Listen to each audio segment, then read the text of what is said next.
Italabosaya irbohota. Akukho formal introduction engizoyenza bazalwane. Asamukela undaba ezitha bazalwane. Ukuba uNkulunkulu alethe inhliziyo yakhe phakathi kwethu ngaye egameni lika Jesu. Ela sihlanganisa izandla zethu bazalwane. Nidumise abantu abami. Ndaba ezitha ngaphambili. Ripa kasata labo shakamai. Jesu nitwa hala la paga ayage komunye sosa biko ofana nawe. Thank you, Jesus. Hallelujah. Oh, Jesus. Asizama ukuhlala phansi bazalwane. Kahle kahle. Asisize labe bebengekho ekseni. Bekungafanelanga siphume ekseni. Sihlushwe into yokusonta leyasifica endleleni. Kahle kahle bengafanelanga siphume ekseni. Into yethu biphela kule yasejini. Bangizwa laba abanye abantu abangizwayo. Bengafanelanga lalela mphusoli nina bekufanele nisifice siyosithela. Njengoba efika lo muntu obengekho ekseni eqhubeka kule yanto yasekuseni, it's because bengafanele siphume ekseni. Sisuke enkazimulweni bengafanele sisuke kuwo.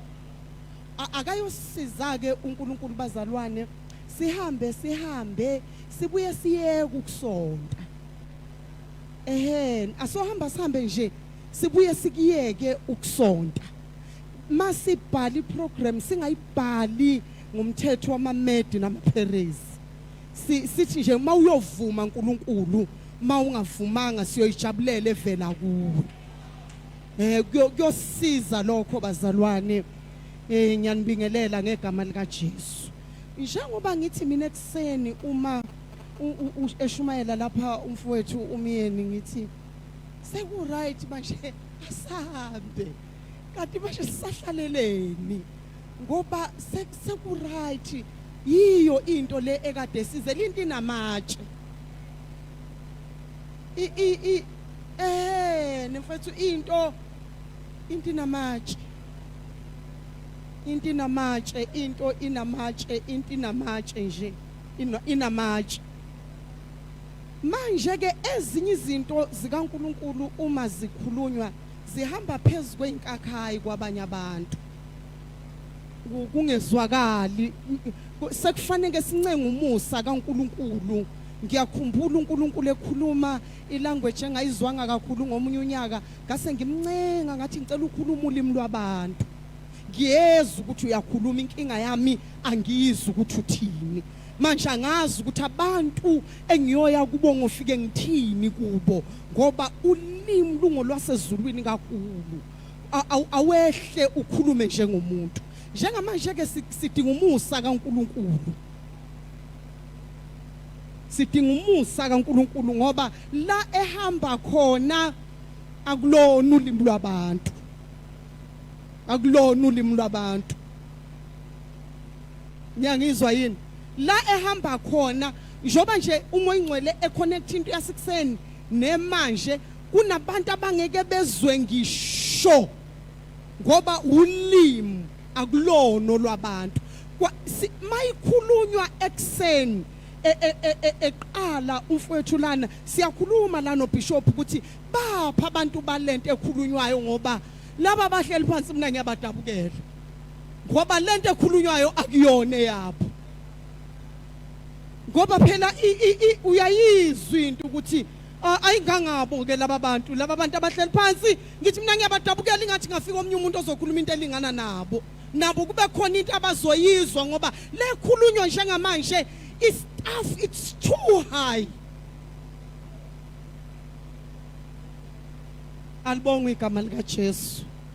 Manje ke uma ngabe isinjena wena mfokamyeni ngiye ngifundise ukuthi inkazimulo ifuna abantu abakwazi ukuyiasharisha because izinkazimulo zomuzi kaNkulunkulu ayifani azilingani khona abantu abayofa bafele kuyo inkazimulo abanye bafa babulawe into ukuthi akekho umuntu okwazi ukuyiasharisha inkazimulo abantu abafike kuyo bese ivalwa inkonzo baphume nento ongayiwa naye ebantwini bayobulala futhi abanye abantu ngoba lelifu uhlobo lwefu abangene kulo akuhanjwa nalo phakathi kwabantu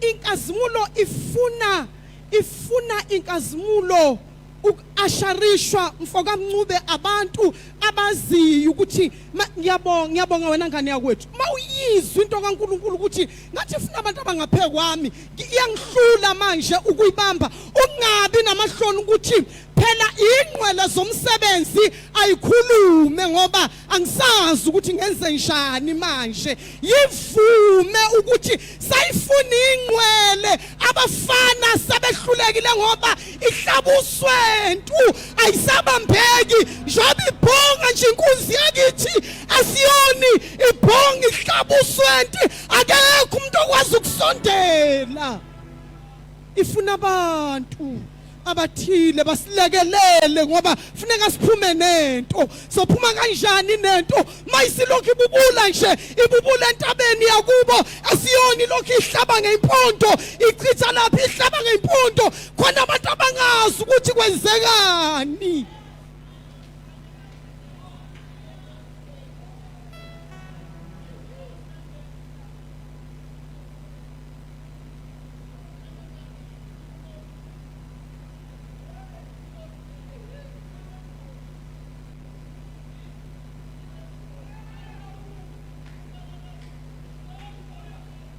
ala Masaya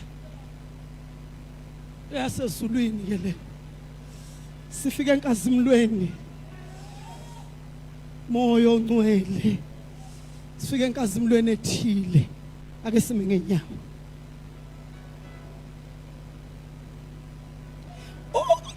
mfaka myeni masithi ena umuzi lo kaSimakade ufuna abantu labo khulume ngabe ekseni laba bawo abahlala kuwo hayi laba bafikayo bahambe ufuna laba bahlala kuwo laba bahlala kuwo basheshe bawuza ukuthi sengathi intaba yakithi ibamba amazolo alibonga igama lika Jesu la bayizwe ngomeni yokuqala beza ukuthi hayi madoda yakithi ingathi liyaguqubala kwelakithi ingathi intaba yakithi ilalela amazolo mayikhithika bayizwe ukuthi lakhithika ke kithi asiyoni samhlophe zakithi intaba ayifuni noma ubani la yonto kufuneka abantu to usher the glory. And when we usher the glory sibeke eceleni iprogram yethu sithi let us usher the glory sihlalo somusa siphakathi kwethu sihlalo somusa siphakathi kwethu sihlalo somusa siphakathi kwethu ngifuna sibonge ngaphakamisa izandla zakho likamaya ala mosa andaliboshi elemosia kamaya indama isekelebosa elemonda yalabozaika muyanda labosha yaka murele mosia nanamasa yaka. We thank you, Lord Jesus. Ikamazia asibonge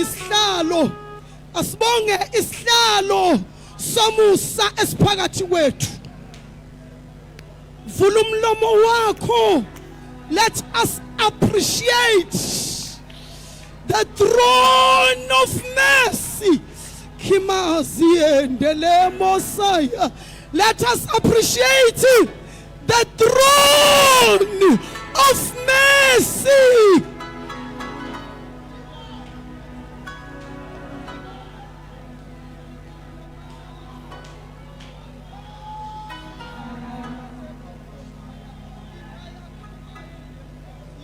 alianda kamaya ila masayaka eliende reboshe limo onda yika maziendela ibaba bosa ndailika indile mesiende reboshe idaya mama masiekemo lilibosu indalamaya itamasa kia itamanda lamaya kaya ila mama mosi ila la la mono monina la ilele monda ya la la mukasaya. Let us appreciate the throne of mercy.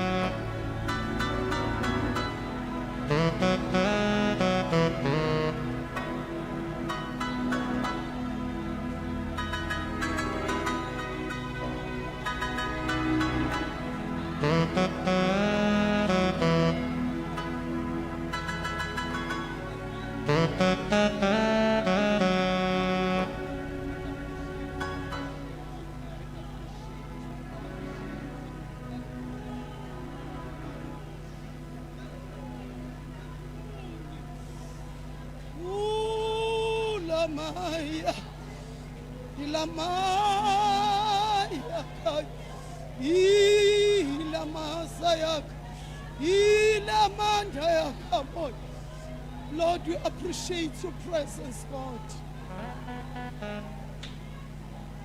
Thank you.